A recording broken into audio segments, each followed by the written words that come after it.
автор 6 бестселлеров, переведенных на 30 языков, бакалавр по бухгалтерскому учету и финансовому планированию. Активно занимается серфингом и прыжками с трамплина и катается на скейте. Мировой чемпион по количеству объятий. Счастливый супруг и отец. Печатает со скоростью 43 слова в минуту. Вдохновляет миллионы людей во всем мире на то, чтобы переосмыслить свою жизнь. Самый известный мотивационный спикер в мире – Ник Вуйчич.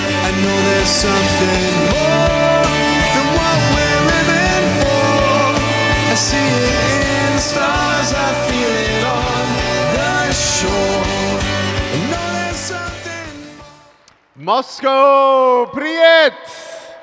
Добрый день! Спасибо! Я люблю вас. It is my privilege and honor to be here with you. I understand that for anyone who does not speak English, you all have a headset. Is that correct? We good? Can you put your hand up if you speak English? Can I see? Put your hand up. You speak English? Excellent. And put your hand up if you have a headset and it's working fine. No. Okay. Well, I'm sorry, I don't speak Russian, and they told me that you have headsets, so I hope that that works out great. I want to thank Global Synergy and the forum for having me here today. I really appreciate the children who sang that song. Can we thank those children who sang that song, please? Thank you.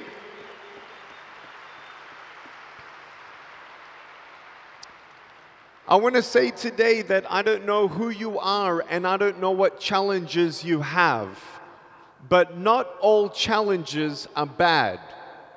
There are times in life where things happen that you don't understand how you're going to overcome some obstacles. You don't know how to overcome some fears. And I hope that today, with the spirit of entrepreneurship, that you're inspired to not see challenges just as a bad thing, but to see challenges as a good thing at times. We know that as an entrepreneur, we could say, well, it's very difficult to become an entrepreneur in Russia. It's hard in Moscow. Either there's a lack of resources, or there's too much competition, or there's some other reason why it's difficult to become an entrepreneur. I don't say that I'm personally an entrepreneur as a primary thing or career, but I'm first of all a father. I'm second of all a family man with my husband, role with my wife Kanae. I love my children and I love my wife very, very much. And no matter who Nik Vujicic is, no matter what good and excellent things I ever take on, whether it be a speaking career, entrepreneurship, projects, first and foremost is faith and family. And I don't know who knows the good news, but my wife is expecting identical twin girls in 3 weeks' time.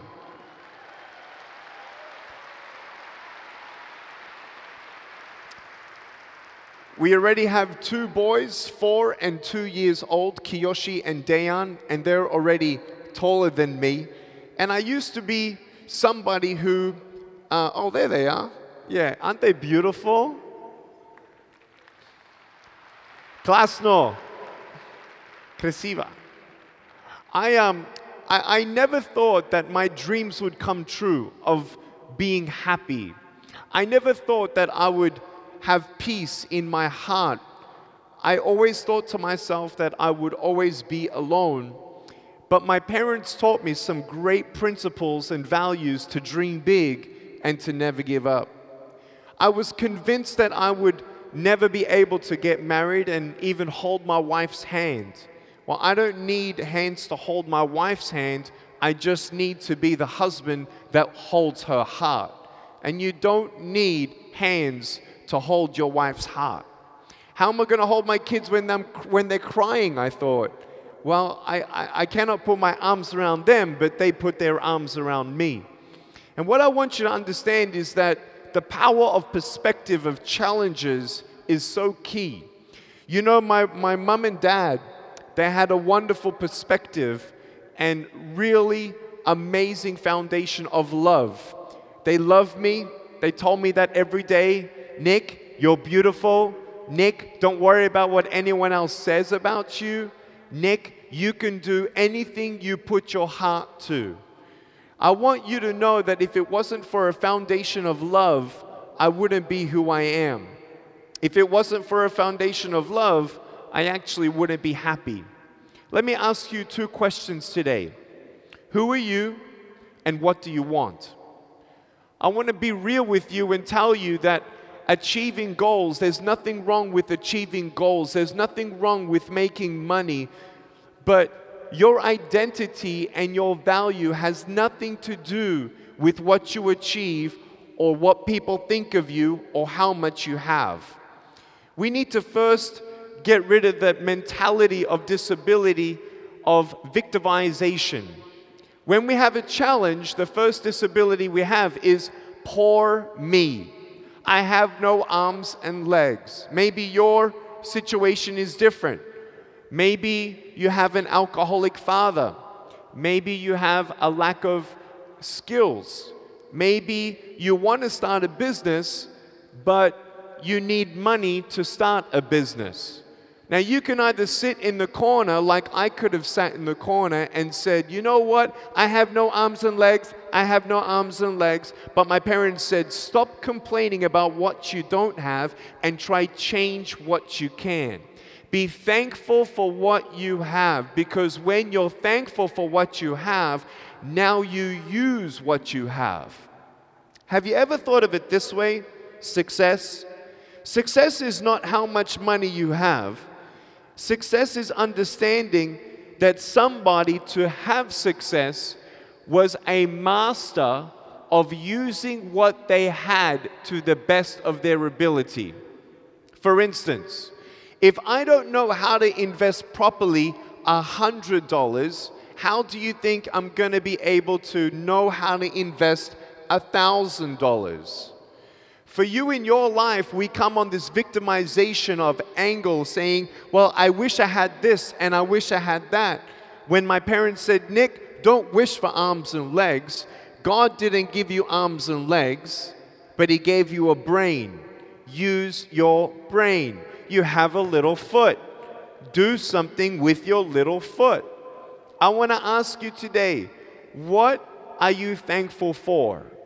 Think of it for a second. Because that attitude of gratitude is not in our mind when we're in this victimization mode.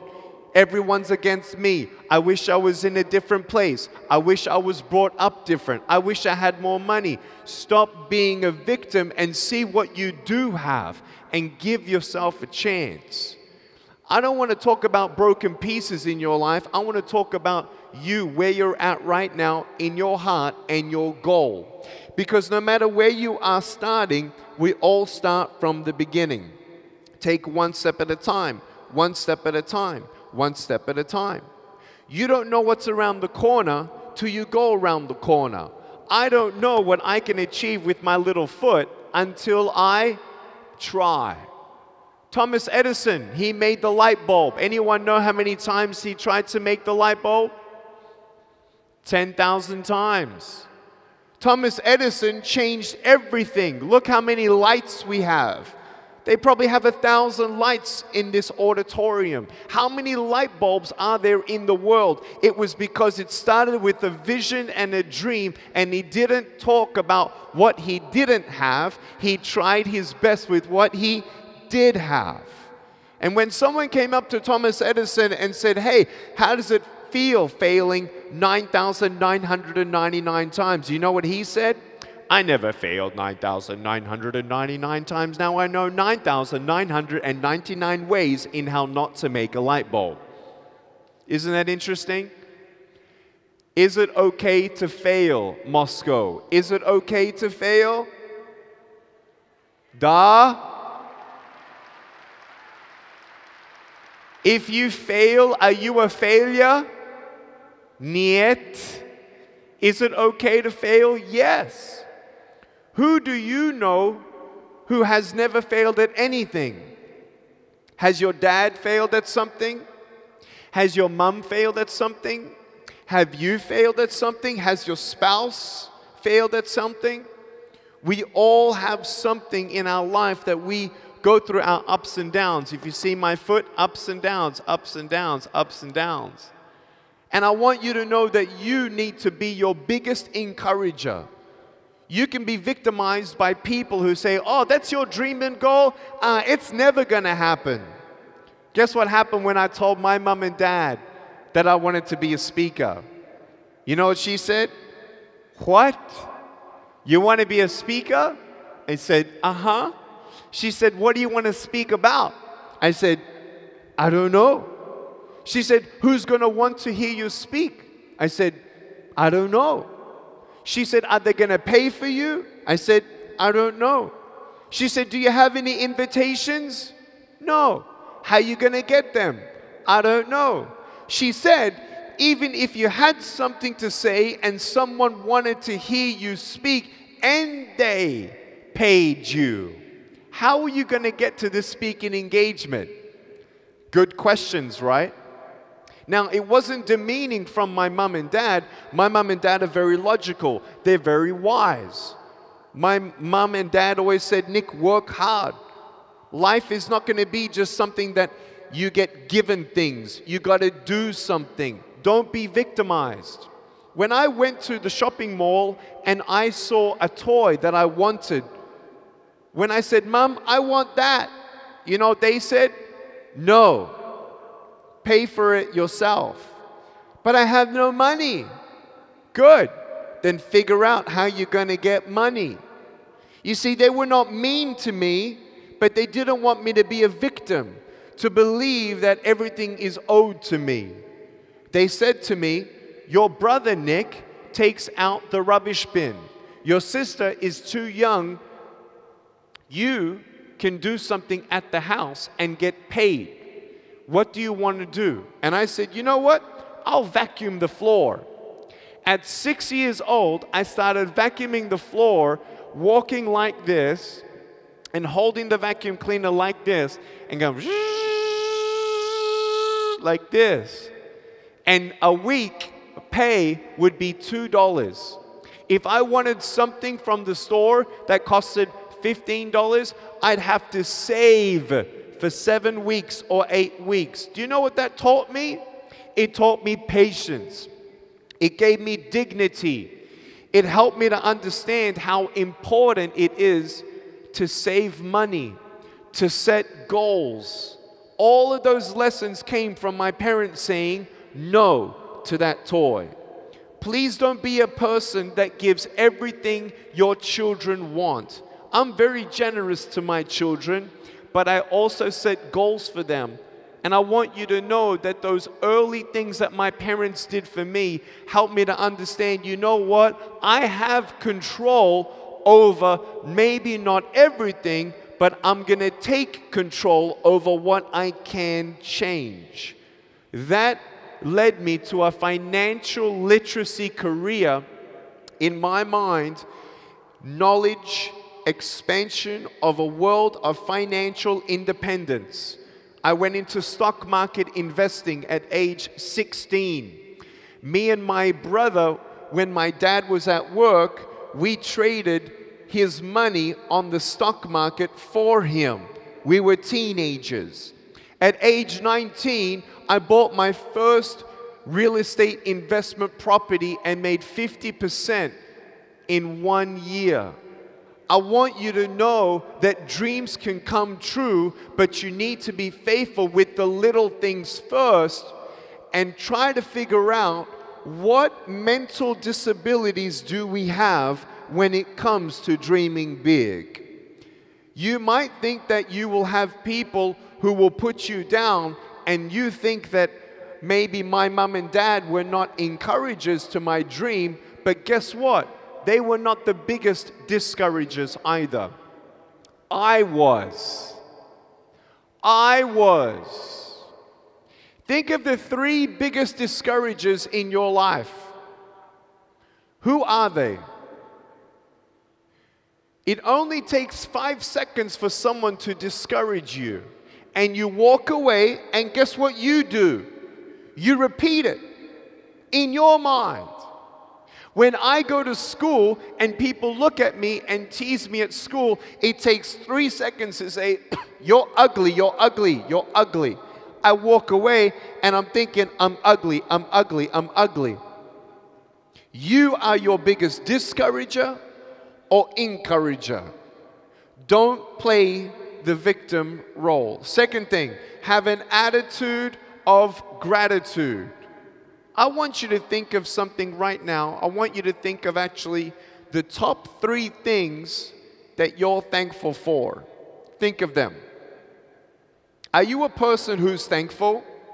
Let me tell you, I've seen more poor people happy than rich people happy. I'll say it again. I've seen more poor people happy than rich people happy. I would like to be rich and happy, but that's the truth. It's not about riches that give you happiness.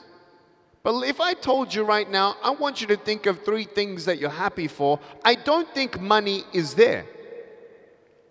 I think your faith is there. I think your family is there. And I think maybe your friends are there. Let me ask you a question. If you had 15 seconds to breathe, what do you think of your life?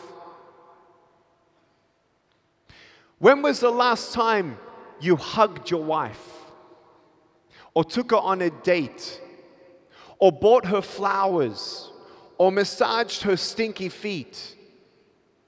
When was the last time you had a conversation with your children that's not got to do with a career or school or cleaning their room?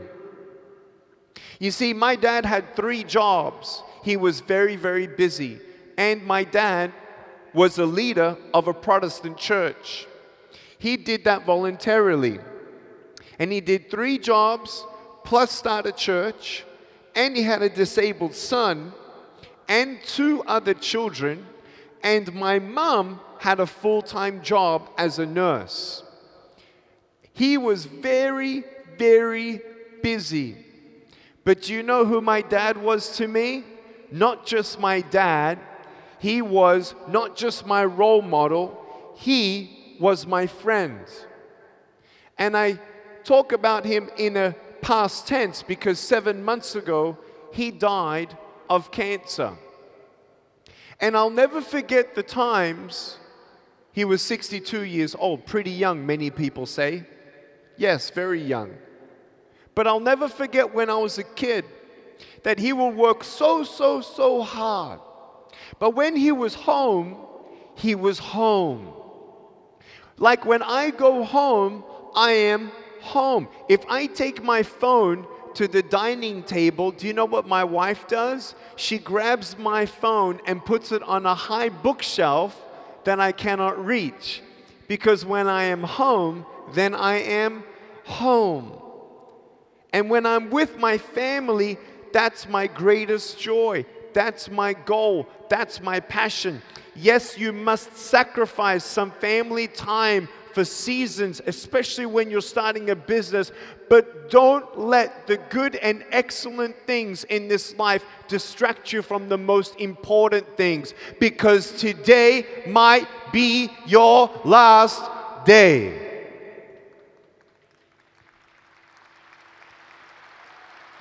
Make today count. Make sure that you understand that at your funeral, no one's going to talk about your achievements. They're going to talk about who you are. Were you kind? Were you loving? Were you gracious? Were you forgiving? Were you thoughtful, or were you self-centered? I want you to know that culture doesn't have to mend who you are. And yes, the business world is difficult, but you don't have to change the level of integrity in your life either.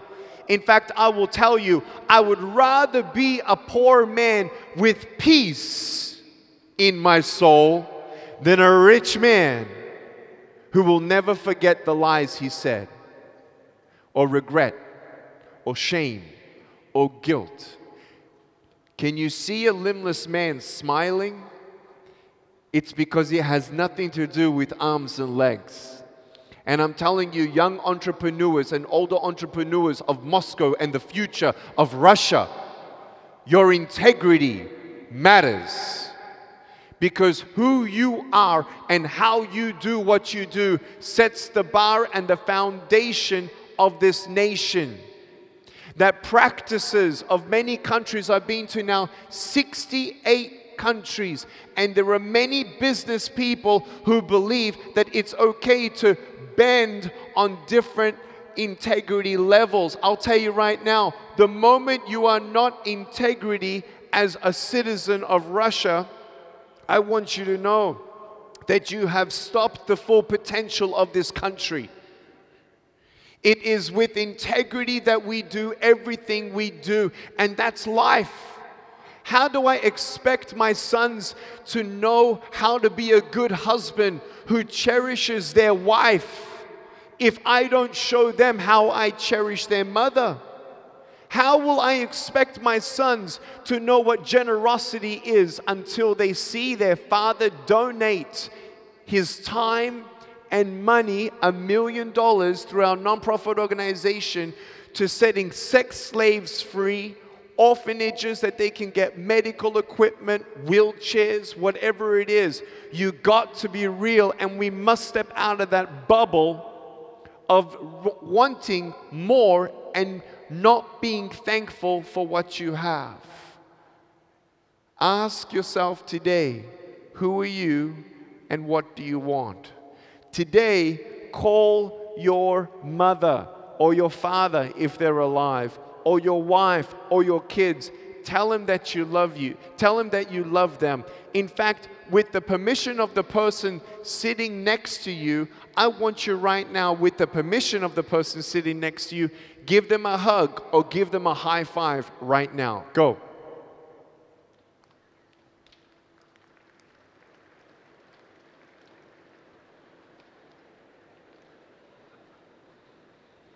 We're going to do something a little different. Are you ready? Moscow, are you ready? Okay, ready?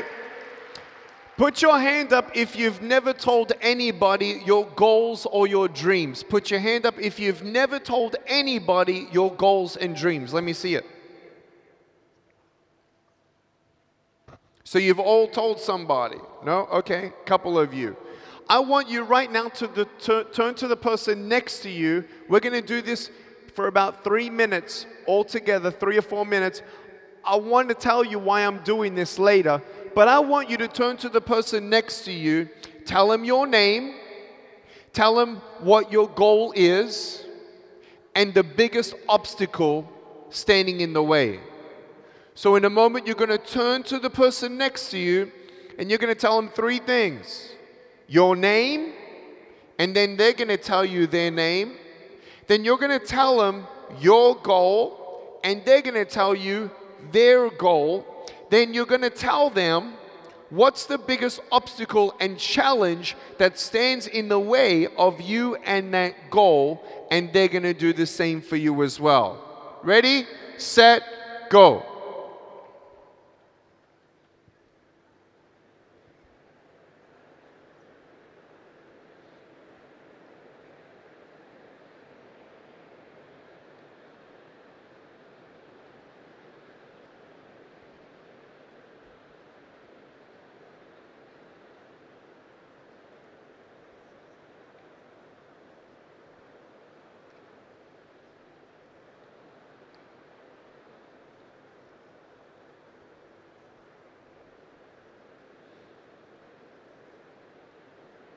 You should be onto the goals by now.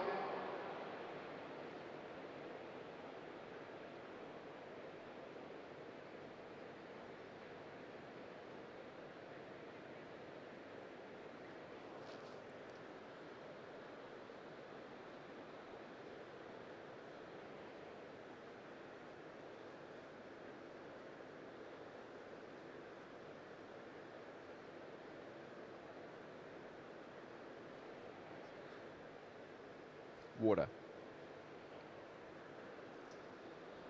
1 minute.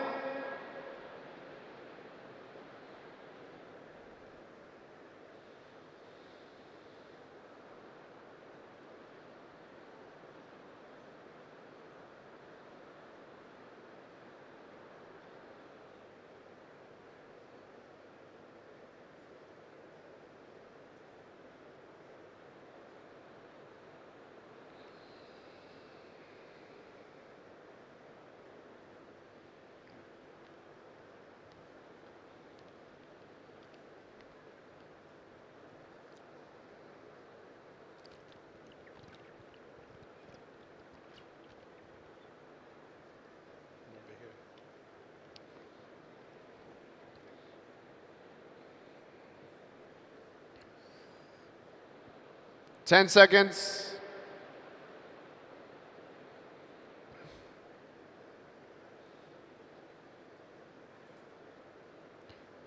Great. Спасибо. Was that a healthy exercise?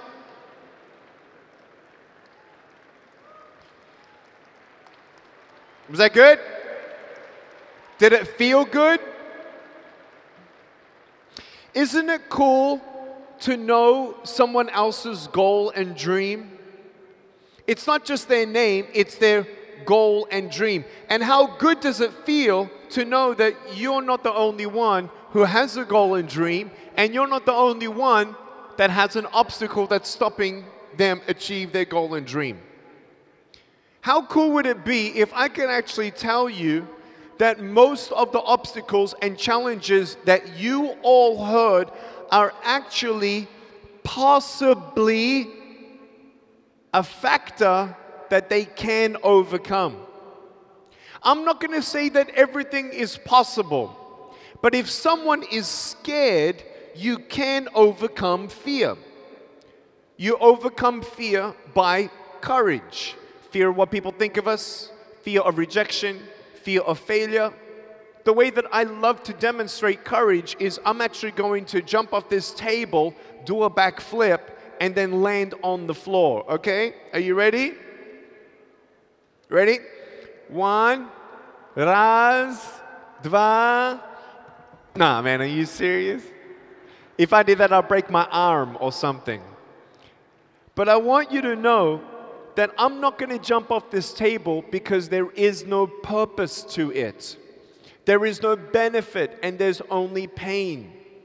What I want you to understand is that not all obstacles actually remain. I have no arms and legs. That will probably remain.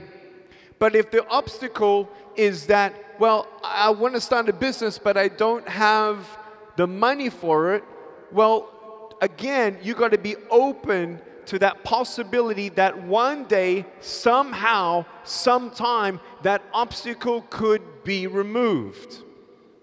What I want to ask you is, the obstacle that you told that person next to you, is it an absolutely impossibility? Is it or not? When I generally say that question and I do a survey, 1 out of 1,000 actually come up with something that is impossible. For instance, health. If you want to start a business but you have cancer, it doesn't mean you can't start a business. You can start a business, but with health complications, that could hinder you from achieving your goal and dream.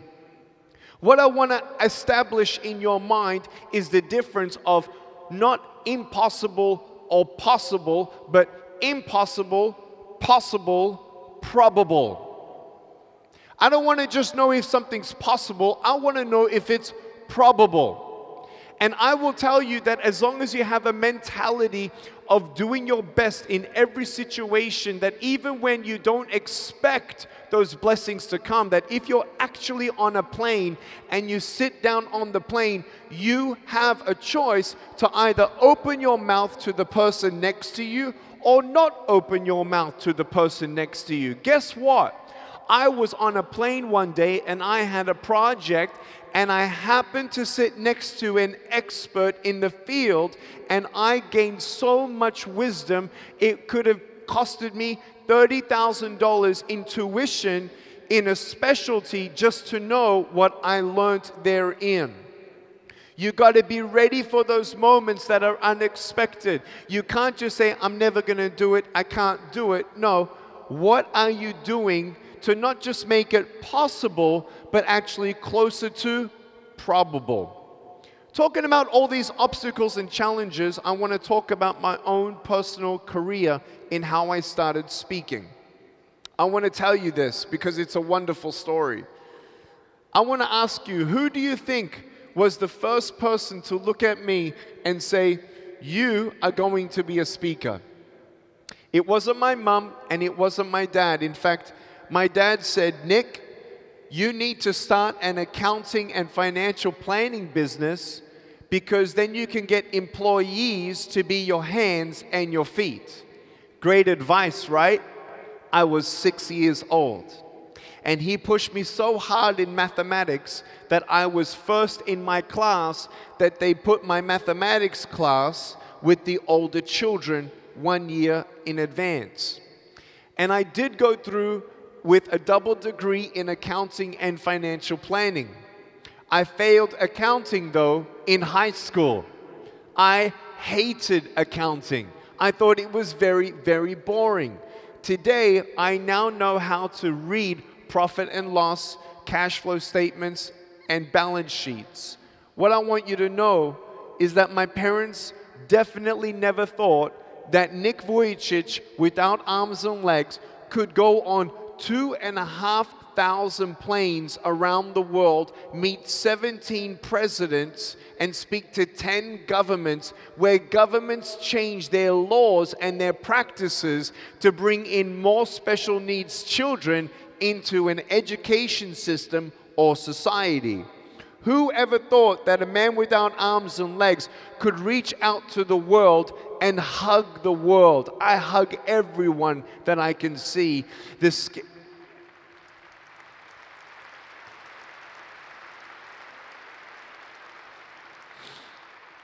I hug everyone that I can see, and the scary thing about hugging so many people is someone can just pick me up and take me home, and I can't stop it. But I will tell you that in my life, I never imagined that I would be a speaker. It wasn't a dear friend that told me that I would be a speaker. I was 17 years old, and I was at school, grade 11, and I happened to walk past the janitor, the one who cleans the toilets at our school. Did you ever know the name of the janitor at your high school? Did you ever say hello to them? I did. And one day, guess what? He looked at me and he said, "Hey, Nick." I said, "Yes, Arnold?" He said, "You are going to be a speaker." And I said, "Excuse me?" He said, "You are going to be a speaker." Now, nowhere in Arnold's job description did he have in the description of his responsibilities to make sure that he inspires the limbless boy at school. Little did he know that that little belief in the limbless boy at school would now become a speaker, speaking in front of 8 million people face to face and 1.6 billion people on TV. He didn't have to open his mouth.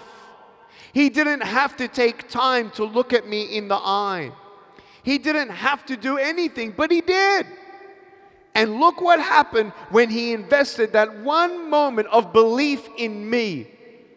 It was amazing, but I actually rejected it very harshly. I said, "You are crazy," and I walked away. He came up to me the next day and he said, "Nick, you're going to speak." I said, "No." He said, "Nick, can you please speak here at this school? I will even organize an event with 7 students here in the school, and I just want you to share your story. I said, I don't have a story. He says, yes, you do. I said, no, I don't. He says, yes, you do. I said, leave me alone. And I walked away.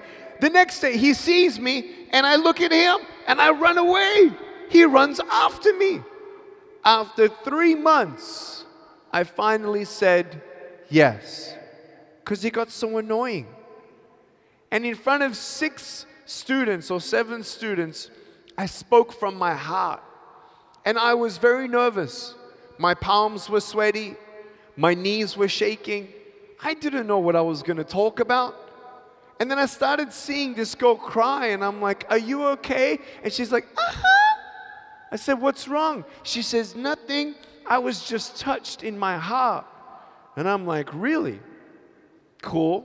They said, can we get your number? I said, why do you want my number? They said, we're going to call you to maybe speak again. I said, are you serious? They said, yes. I started getting calls from different groups and churches and some other groups of students. And I spoke around ages 17 to 19 around 12 times.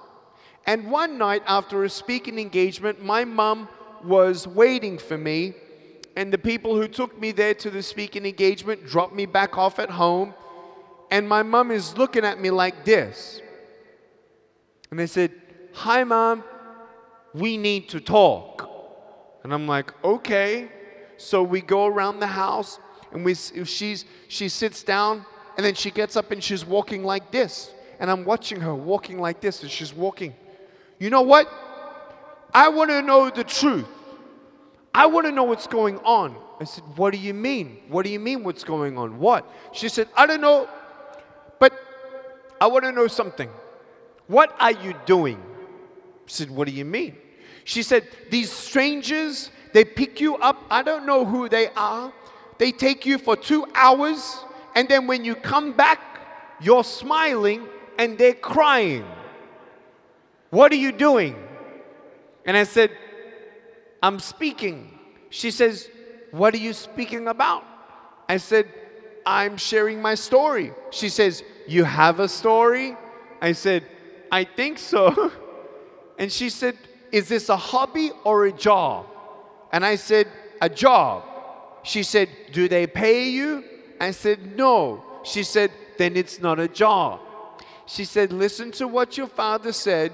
Stick to accounting and financial planning, and make sure you don't let school go. Yes, no problem. At age 19, I spoke again, and a girl cried on this shoulder, weeping, saying, thank you, thank you, thank you. No one's ever told me that they love me. No one's ever told me that I'm beautiful the way that I am. Fathers, make sure you tell your daughters they're beautiful. Fathers, make sure you tell your daughters that you love them, and not just expect that they know. Tell them. This girl was suicidal, and her parents didn't know. And when she hugged me and she cried, she said, now I know there's hope for my life. And I'm like, wow. When I was a kid, when I was 10 years old, I actually tried to end my life by drowning myself in a bathtub. I had bullying at school. I had a fear of being alone, that I'd never get married, I'd never have a job, and I'd never be happy. Guess what? I was wrong. And I'm so glad that beautiful things can come from your broken pieces when you give your broken pieces a chance. Have an attitude of gratitude. Don't be the victim, but be the victor. You can have victory, and you can overcome. And not only can you overcome and find your miracle, but now you can be a miracle for someone else. Just like Arnold, the janitor, sparked that vision in me, you can spark vision in someone else and change their life forever. And if a man without arms and legs can go out and hug the world, then you can go and hug the world to someone else as well. I want you to know to get rid of these disabilities and know that I'm just like you. I'm just like you. Except when we look at our challenges, we may differ in how we see things. But brokenness is brokenness, and victory is victory. And I want you to know that when that girl cried on my shoulder and she found victory, it became my most addictive drug. It was my addictive drug to see people's lives change. And I came home and I said, Mom and Dad, I know what I want to do for the rest of my life. And they said, what? I said, I'm going to be a speaker. And my dad said, finish school first and then you can do whatever you want. And I said, sure. But I still wanted to speak during university. So where do you start? Well, back then there was no GPS, there was no YouTube, and there was not much technology in 2002 in Australia. I'm sure Moscow was actually ahead of Australia in 2002 in many aspects. But I'll tell you this, I started from the very beginning. I actually got a list of phone numbers of schools and started calling them. Did I know marketing? No. Obstacle number one. Obstacle number two. Did I know how to speak? No. Did I have any invitations? No. I had about 10 obstacles standing in my way to achieve my goal and dream. How many do you have? You can overcome them all. So this is how it went. I started calling schools. Hello. Hi, my name is Nick and I'm a speaker and I was wondering if I can come and speak at your school. No thank you. And they hung up the phone. Moscow, is that a failure or a success? 1, 2, 3. Put your hand up if you think it's success. Put your hand up if you think it's failure. Do you guys want to talk about it? So if I called a school and I wanted to speak at the school and she says no, then it's a failure. Moscow, is it okay to fail? Can you give me some volume on that? Moscow, is it okay to fail? Are you a failure if you fail? No. So what did I do? I called another school. Hello?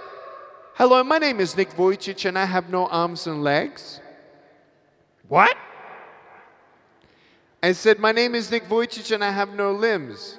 She said, are you serious? I said, yes. She said, how were you holding the phone? And I'm thinking, why does that matter? Hasn't she heard of Bluetooth or hands-free, right?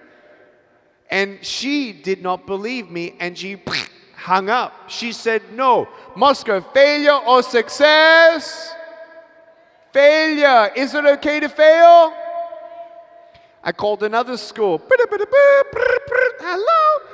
Hi, my name is Nik Vujicic and I have no arms and legs and I'm a speaker. Can I come to your school and speak?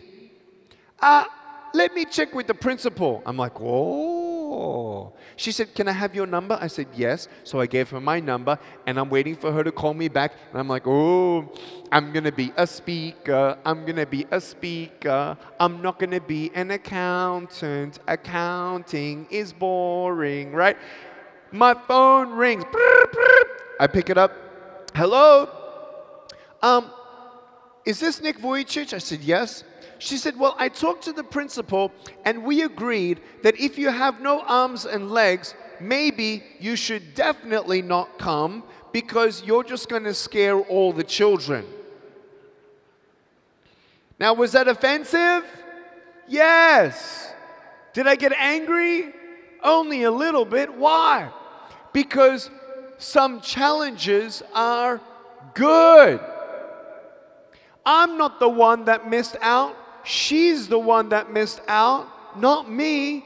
And if they don't want me, that's okay. I'll go to another school.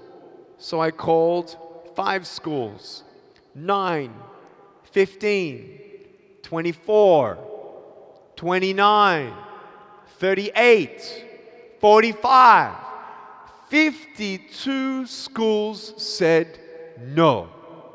I failed 52 times. No? Yeah. But every time I got a no, I got better and better and better and better and better. This is how my 53rd phone call went.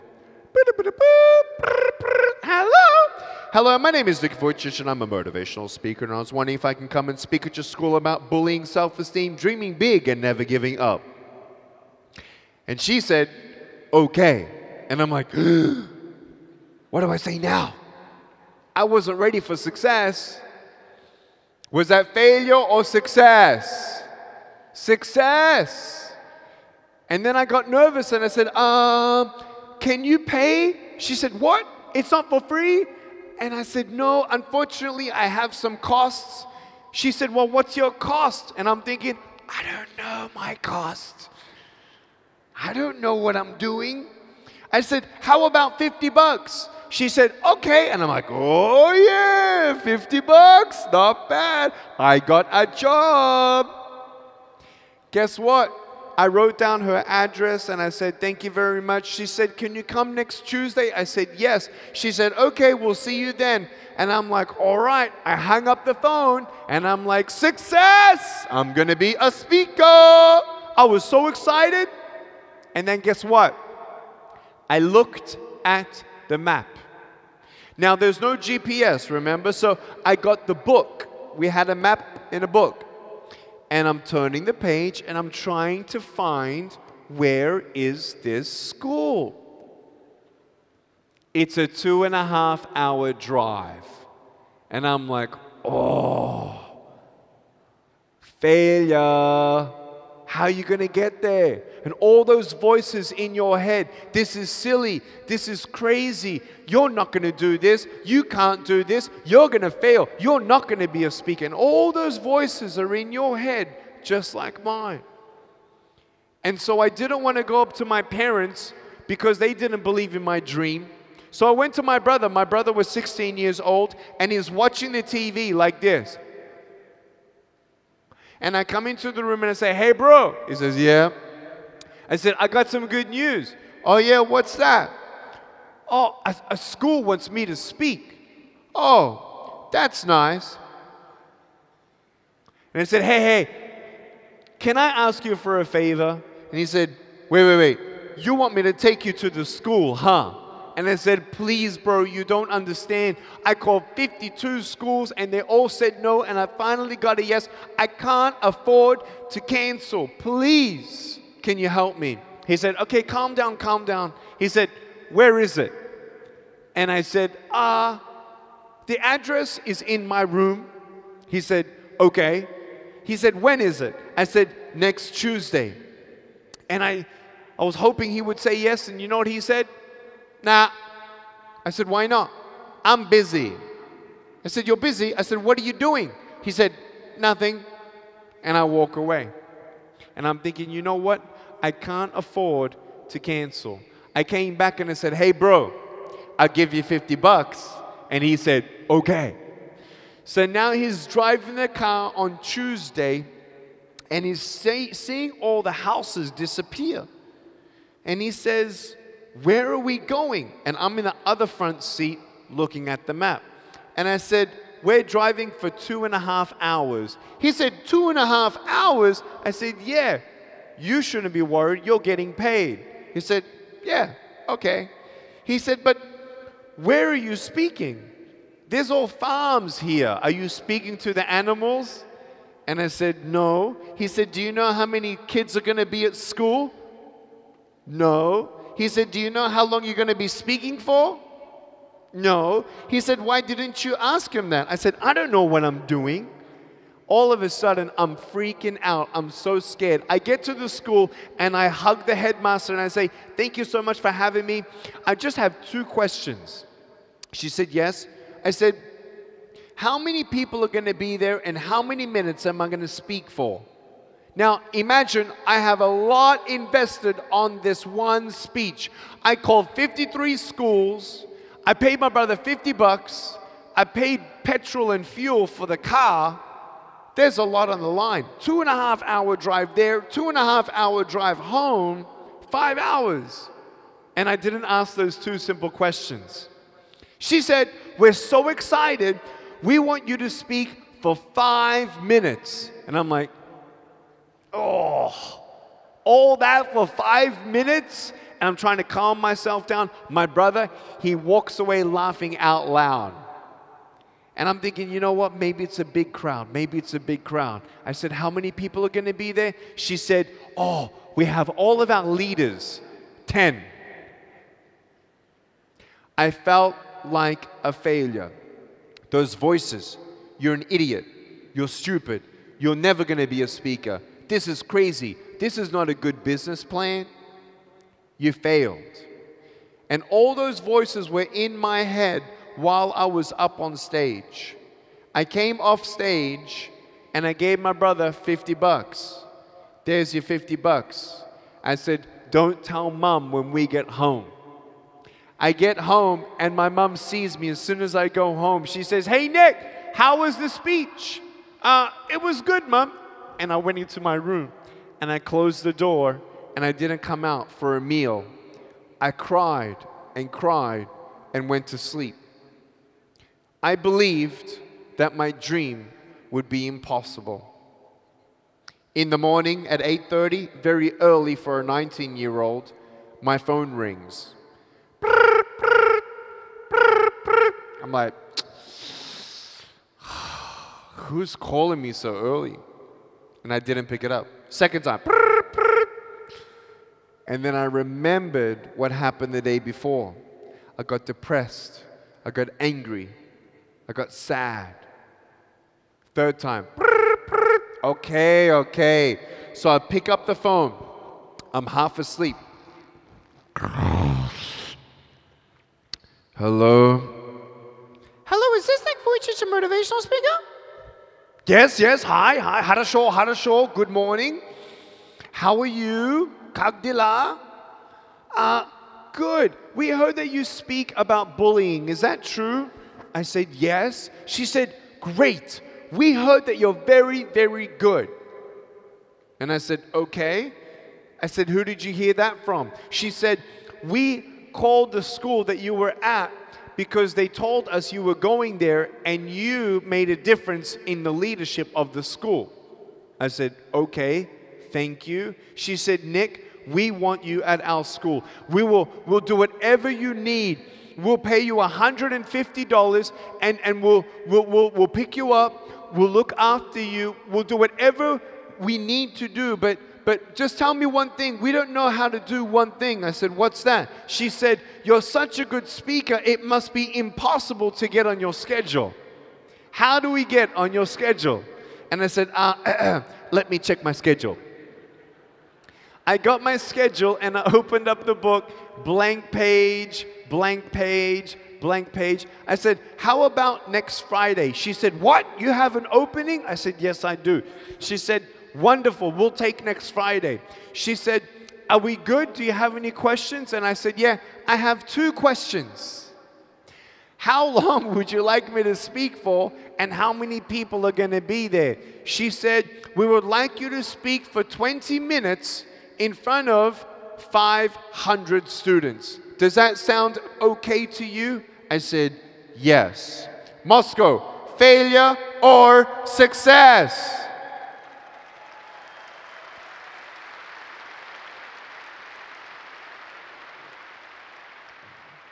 Do you know how hard it is to have a successful career or business without marketing? Very hard.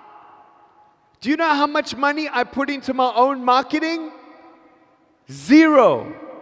Every time I spoke at a school, more people heard about me. And I spoke there, more people heard about me. I now have 35,000 invitations for me to speak, and I get 100 invitations calling my office every single week. That is success.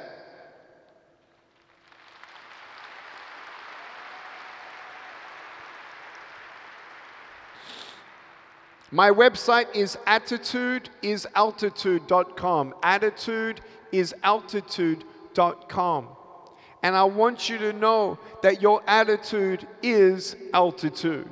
that when you have an attitude of gratitude, the things that you're thankful for, and you don't play the victimized role, then you have the grounding to say, okay, here I am here, that's where I want to go. Don't be fooled to think that a different season of life will have no stress. Because I've seen 8-year-olds who are stressed because homework is so hard and my brother and sister, they annoy me every single day. Then you talk to the 13-year-olds. Oh, I'm so stressed out right now. My friends, they invite me to the party, then they uninvite me to the party. My parents, they don't understand me and they come into my room and they don't give me my privacy. I need to figure my life out. I'm so stressed out right now. I need a boyfriend. They're stressed. Then you talk to the 17-year-olds. I'm so stressed. I got to get into university. If I can just get into the right university, then everything's going to be okay. They get into university and is everything okay? No. What do they now need? Money. Oh, if I can just get a job, then everything's going to be okay. They finally get their job, and after 2 days, they look at their boss in the face, and they look at God, and they say, really? You gave me him? I hate him. He stresses me out. And then all the single people, oh, I know I'm stressed right now, but when I find the one, then everything is going to be okay. No, go talk to those who are married. They're going to tell you if you're not happy single, you're not going to be happy married. Yes? A lot of married people doing this right now. I want to ask you, who are you and what do you want? Go for that goal. Go for that dream.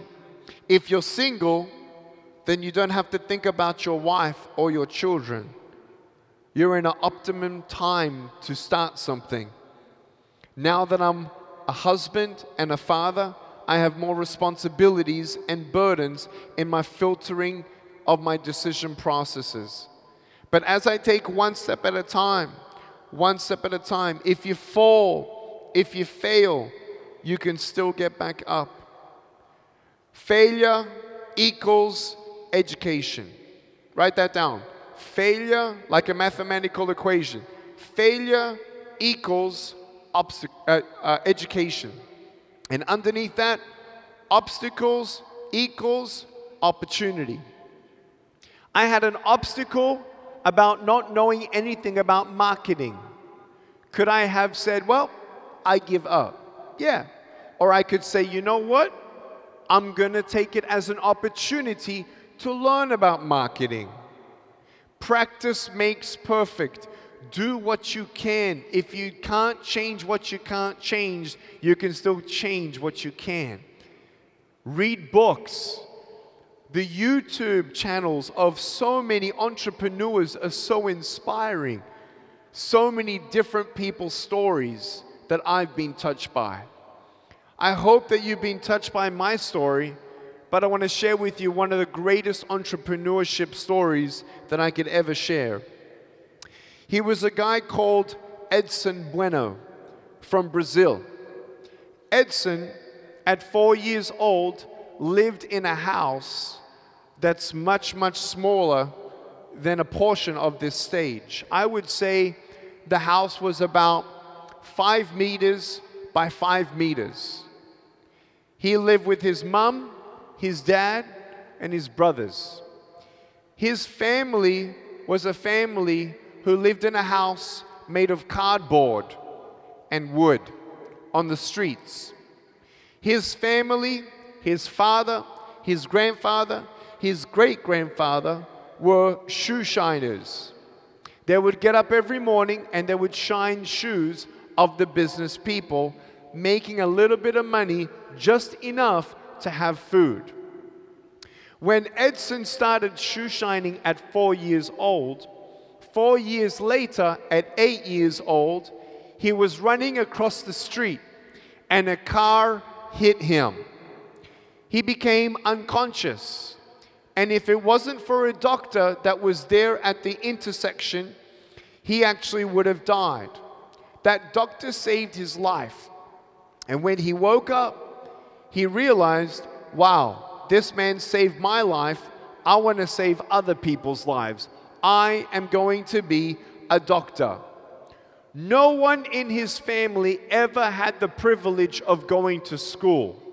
To go to school in Brazil, you needed to have a uniform. To have a uniform, you needed to buy the uniform. To buy it, you needed money. They had no money.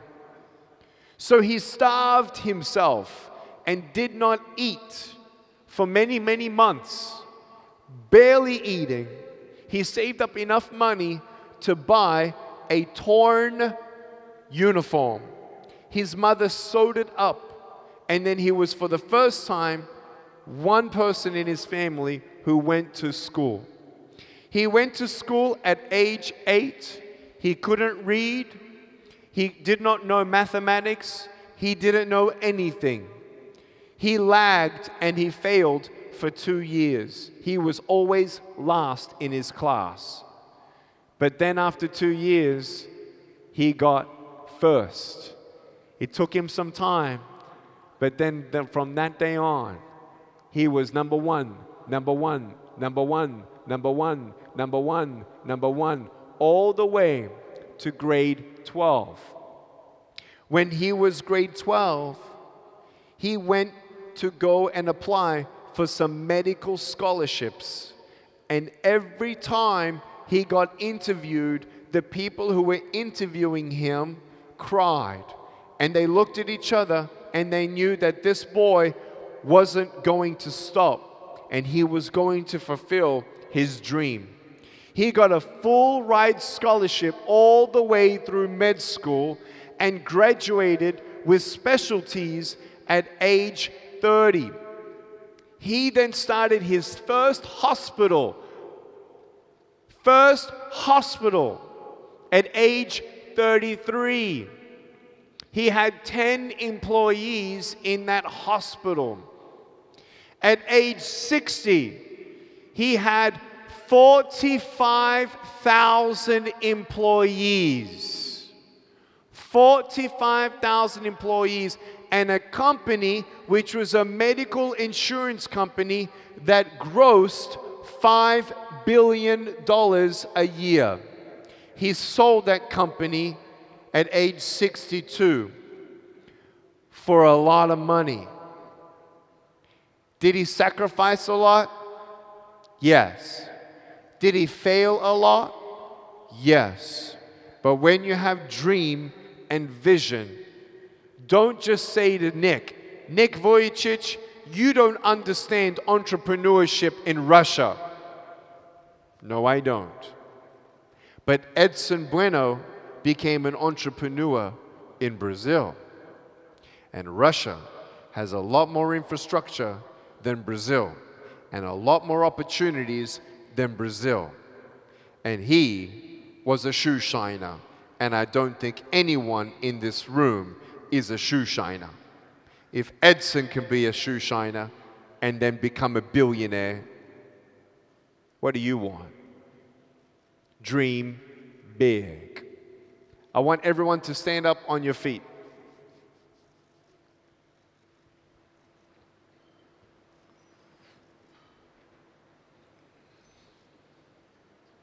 This is going to be difficult because I speak English, but I want you to repeat something out loud. I want you to repeat a couple sentences today.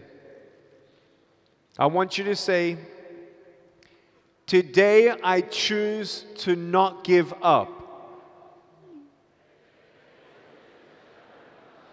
Today I choose to believe. I choose to be thankful. I choose to dream big.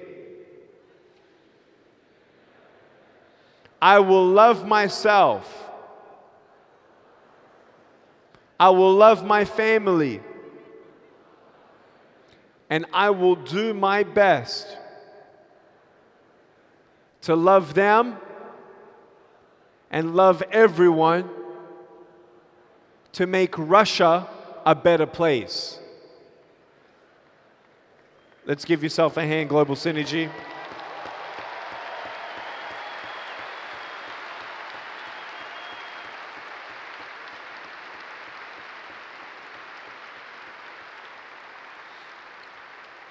You may be seated. Can I tell you 2 more stories? Are you sure? Can I tell you 2 more stories? So if you haven't been writing anything yet down, I'm going to give you now the list of 1 to 7. Something that you can go back to all the time. Number 1. Do not be a victim.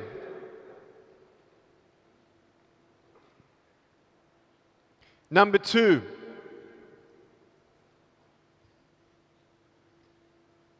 Be courageous and try.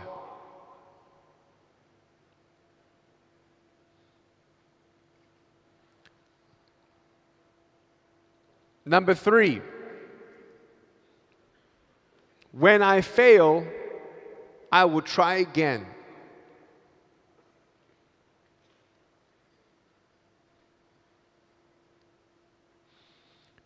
Number 4. Failure is education.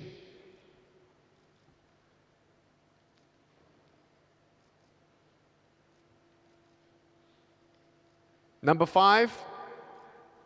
Obstacles are opportunities.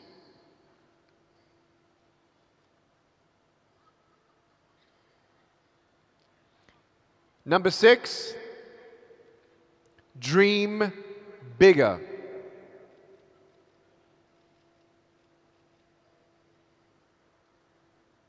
Number 7. Change what you can.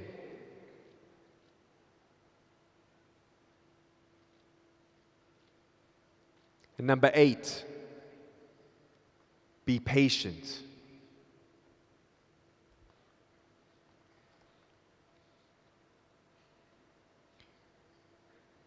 When I was a teenager going to school, I had my ups and downs at school. And my parents always said to me, Nick, don't forget the poor people. Whatever your goal is, I want you to put this into your life somehow in an applicable and practical way. One thing that I needed was motivation. That's why you come to this summit. That's why you come to this conference, to get knowledge, to get motivation. But I want to give you something that you're going to be able to motivate yourself. If you want to be a philanthropic person, you may want to do this. For me, I wanted to be a philanthropic person. And what I did was, because I had the goal to always want to make a difference in an orphan's life, I actually got a picture of an orphan and put it on my mirror. And as a teenager, every day that I would look myself in the mirror, I wouldn't just see myself, I would also see the orphan. And I realized that today, no matter what I was going to go through, I was a day closer to helping that orphan. No matter what people told me, no matter what obstacles came to me, I knew that my goal was to help that person. Just when I got a hug from that girl crying on my shoulder, that's when I had that purpose and that spark and passion and dream that was birthed, that if I can change one person's life, I will fail as many times as I need to fail before I'm successfully changing another person's life. I was ready to fail. My brother, my sister, you don't need courage to win. You need courage to fail. Because when you have anything that is worth achieving, it is worth trying and failing for. That's when you know purpose is in your life. And some of you are depressed. The greatest way that you can actually get out of depression is to remind yourself of that purpose-based goal. That you don't know exactly how you're going to reach it. You don't know exactly with whom you're going to reach it with. You don't know exactly when that's going to happen, but you know in your heart this is your dream. For me, I reminded myself of my dream every single day. And that girl who was crying was in my mind, and I thought, I gotta help more teenagers not commit suicide. For me in my life, I'm thankful to report to you that at age 19, we gave away $30,000 cash and fundraised another $30,000 cash to orphanages in South Africa. And I want you to know that I'm dreaming big. I believe that it's you, the entrepreneurs of Russia, the next generation, who will deal in business with integrity, who will be very creative and innovative with virtual reality and augmented reality and many other opportunities that have come to your country that has never been to your country before. That you are the next generation for the backbone of this country, not just economically, but in society, with business practice, with values and attitudes that remember that Russians need to help Russians. If Australians never helped Australians, there would never have been a non-profit organization that allowed me to go to a university. The government couldn't supply me a nurse for me to go to university. I could not go to get my business degrees because the government couldn't help me get somebody who could feed me and help me at university. But a group of Australians came together and said, you know what? We want to make Australia a better place. We want people with special needs to be able to go to university, and we should pay for the nurses that help them go to university. If it wasn't for Australians helping Australians, I would not have gotten my double degree in accounting and financial planning. If I didn't get my degree, I would not have gone to America. If I didn't go to America, I would not have met my wife. And if I didn't meet my wife, I wouldn't have my children. And I tell you right now, you can take my tongue out, you can pluck my eyes out of my head, you can burn my skin and take off my ears. There's two things that's unstoppable. It's my soul that you cannot touch, and my happiness in my family. And when Russians help Russians like Australians help Australians, you are changing lives, and you can make a difference in this country.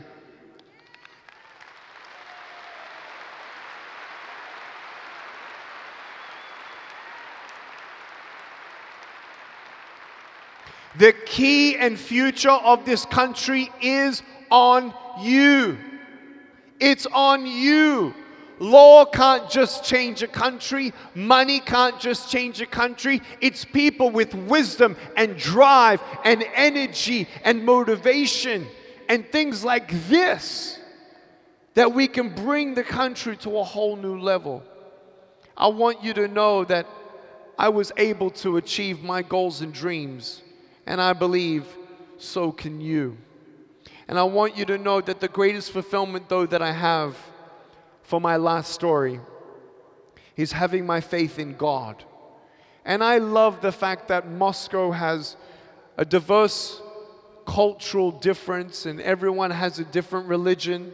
Some of you don't have a religion, but I want you to know that just like everywhere around the world that I share my story, my faith in God, my prayer, the scriptures, the proverbs, the wisdom, the guidance I get out of the Bible, not just a ritual or knowledge, but I actually have a real faith journey with God that I talk to Him and He helps me through the day. And I want you to know that anything that you see that's good in me was only because of my loving God. And I'm not going to be talking to you about my religion, but I just want to say that without my faith and without the power of God in my life, I couldn't be who I am, and I would not have done what I've done. And I've seen such amazing transformations all around the world. And I want to tell you that many of us think that a positive attitude is all you need. It's not true. When your dad has cancer, just having a positive attitude is not enough. Some people say, well, just be good, do good, and good will happen. False. Totally false. Bad things happen to everyone, doesn't it? So in our lives, we need to understand, what do we believe? And when you really believe what you believe, then you can start to see some amazing things. And I want you to know that I've gone to many countries around the world. And one story that I wanted to finish off with is the most powerful one. Imagine that you're a speaker, me, and you're in front of 650 girls. They're 17 years old. They were all kidnapped at age 10. Do you know how many millions of slaves there are in the world? I don't know if you've ever met a slave. But when we talk about making Russia a better place, we're talking about the world to be a better place. I want to be a world changer. I may not be able to change the world, but I do believe that we are in the generation that I believe we can eradicate poverty. I really believe that all it takes is 400 million people to give $1 a day, to focus with one voice, to focus on one platform. Do you know what you can do with $2.8 billion a week? You know how many hospitals we can build, how many schools we can build? You could do a lot. And I don't think it's up to the billionaires to change the world. I believe it's everyday people like you and me who can come together and say, you know what? Enough is enough. We need to make this world a better place. It's good to first provide for your family, but don't forget to give back. And in giving back, I went to go visit these 650 slaves, and they were in India. What do you tell them about hope? Some of these girls were sold by their own mother for $700 US. Would you tell them, be positive? Would you tell them, here's some money? What would you say? I told them that there is hope. I told them about forgiveness. I told them about heaven. I told them about the transformation that can happen when we don't just rely on our own intellect, on our own power. How do you ever forgive somebody who rapes your daughter? How do you ever forgive your mother who sold you into slavery? Now we're talking real. Now we're talking heart. What would you tell them? I told them this, that God loves them, that forgiveness is there, and that He wants them to leave that place and have a new life. And we saw many of those girls go through a faith-based camp, and in 12 months, they were totally changed. Guess what? They didn't just get a job and save up money. They didn't save up money for a house or a car, but they saved up money, $700 US, to go back to the brothels where they were once a slave. They knocked on the door, and they had $700 in their back pocket, and they carried a bucket with water and a towel. And when their former master opened the door, the master didn't recognize the former slave. And he says, "Who are you?" She says, "I was once your slave. And I've come here to tell you that I love you, that I'm praying for you, and that I forgive you. I've come here with this bucket of water to wash your feet." It was incredible, the stories I've heard. And guess what they have to do that? They do after that? Here's $700. I'm taking a slave home. And they buy out a slave and they rescue them and they get transformed. Why do I share this story? I'll tell you why. You have a story. You have a story. And your story is not finished. I have a story. And yes, I've now been able to meet 30 people with no arms and no legs, just like me. My parents, they have a story. My dad wrote a book for any parent who has a special needs child.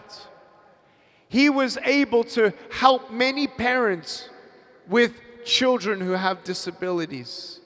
Their story helps parents with disabilities. Nick's story helps anyone who has no arms and legs. Those girls in India, they have a story to help other people who feel like there is no hope in slavery. And they go and get hope. My parents had a story. I have a story. The girls in India have a story. Ladies and gentlemen, you have a story. And your story ain't finished. Finish strong. Dream big. Do good and do well. And live in peace, in harmony, and in integrity. Your integrity is not worth any money. Your family will always be more worthwhile than money. Sex, pornography, drugs, alcohol. If you put your happiness in temporary things, your happiness will be temporary. Find your values. Find your faith. Dream big, Russia, and never give up. Thank you very much.